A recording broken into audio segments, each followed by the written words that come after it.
Donald Trump, il y a 6 mois, peu de gens pensaient le voir arriver jusque-là. Le candidat républicain à la Maison-Blanche est un ovni de la politique américaine, de par son parcours et son discours. Il se veut l'incarnation de l'anti-establishment. Son credo, America First. Il veut faire de l'Amérique un pays riche et grand à nouveau et d'y compter le diriger comme une entreprise. Milliardaire mégalo, il fait de la politique spectacle, soutient que les politiciens sont stupides, ridiculise ses adversaires, notamment sur Twitter qu'il abreuve. Il s'est demandé par exemple comment Hillary Clinton pouvait satisfaire son pays si elle ne satisfait pas son mari. Mais quid de son programme, s'il en a jamais eu un? Sur Israël, il estime qu'Obama lui a fait beaucoup de mal et veut y remédier, surtout séduire l'électorat juif. Nous déménagerons l'ambassade américaine dans la capitale éternelle du peuple juif, Jérusalem.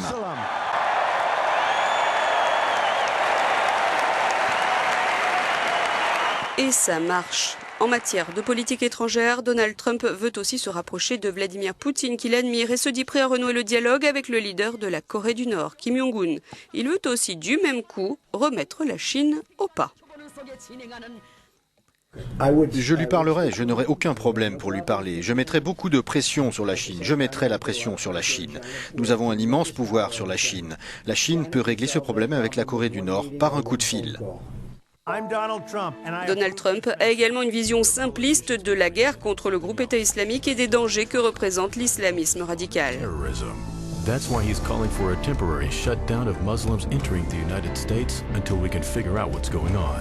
He'll quickly cut the head off ISIS and take their oil.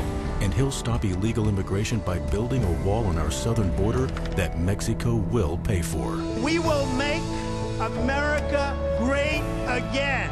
Et pour couronner le tout, il voudrait au minimum renégocier l'accord sur le climat de Paris, la première étape de portée internationale dans la lutte contre le réchauffement climatique qui ne pourra pas se faire sans les États-Unis. Alors comme ça, des bureaucrates étrangers vont contrôler ce que nous utilisons et ce que nous faisons sur nos terres dans notre pays. Pas question. Nous allons annuler l'accord de Paris sur le climat.